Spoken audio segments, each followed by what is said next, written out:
Bonjour, bonsoir, c'est Cela. La nomination du général-major Abdelaziz Mjed à la tête de l'Institut national des études et de stratégie globale, je n'arrive pas à la digérer. Pourquoi? Parce que je me pose la question. L'Algérie manquerait-elle de compétences scientifiques à ce point pour nommer un général à la retraite qui n'a aucune compétence scientifique à la tête d'un institut si important? C'est vrai, de par son appellation, c'est un institut très important. Malheureusement, les dirigeants algériens, qui n'ont rien à voir avec le savoir, encore moins avec la science, n'accordent aucune importance à cet institut, malgré son appellation. Vraiment, tu veux tout dire. C'est un titre, son appellation est un titre. Institut national des études et de stratégie globale. On nomme un général à la retraite sans compétence aucune à la tête de cet institut. Mais pourquoi? D'abord, pourquoi le nommer? Bon, il a été conseiller auprès du président, d'accord. Le président n'a plus besoin de lui, eh ben il rentre chez lui, c'est un retraité. Il perçoit une retraite de plus de 50 millions de centimes par mois, il bénéficie des avantages, soins gratuits, soins à l'étranger, 6 voyages par an gratuits en première classe à bord des avions d'Air Algérie. Alors, qu'est-ce qu'il demande de plus? Eh bien qu'il laisse la place aux autres. Et oui, on le sait pourquoi on le met là-bas, hein, on le case. D'ailleurs, quand on l'a nommé conseiller du président, ça a été annoncé par la PS, par la presse, etc. Mais quand il a été dégommé, non.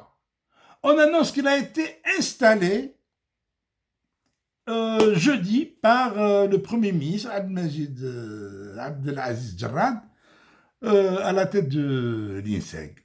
Voilà. Voilà ce qu'on apprend. L'APS diffuse une dépêche selon laquelle Abdelaziz Mjed a été installé à la tête de l'Institut national d'études et de stratégie globale. On ne dit pas où est-ce qu'il était. Et on ne nous dit pas qui remplace. Il remplace un docteur. Il remplace un homme scientifique. Voyez-vous, mais ça c'est un pays. On dégomme un scientifique, un docteur, Lies Boukra, pour mettre un général, pas analphabète, mais il n'a rien d'un scientifique. Je ne veux pas pousser le bouchon, je veux dire qu'il est analphabète, non, il ne l'est pas. Mais il n'est pas un scientifique. Il n'a aucune compétence scientifique. Tout simplement. Maintenant, quand ces bandits se disputent entre eux, qu'ils ne prennent pas en otage les institutions de l'État, qu'ils ne fassent pas des institutions de l'État un refuge de cancre, qu'ils ne fassent pas d'un institut pareil un refuge où on jette n'importe qui.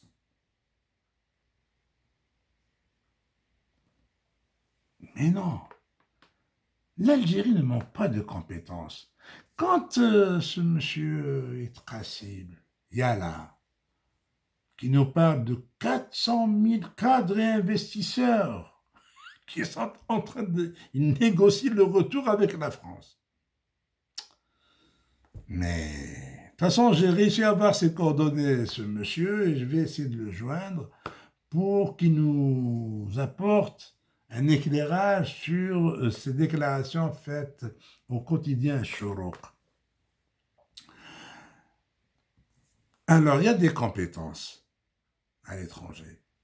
Eh bien, il faudrait bien qu'on fasse appel à l'un d'eux et on lui confie cet institut. On trouvera bien quelqu'un qui accepterait d'être à la tête de cet institut. Ça, au cas où on dirait qu'en Algérie, on ne trouve pas de compétences.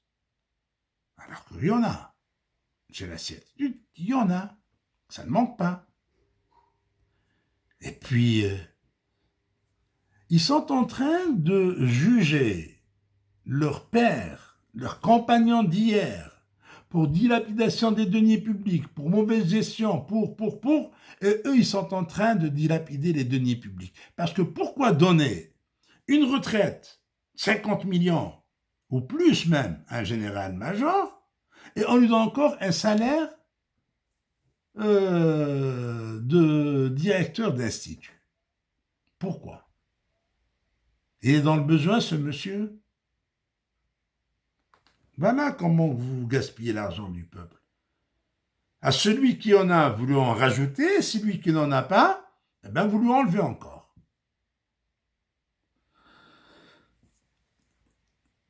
Voilà une démonstration de plus que l'Algérie nouvelle, qu'on nous annonce comme ça à corps et à cri, ne verra pas le jour avec ces gens-là.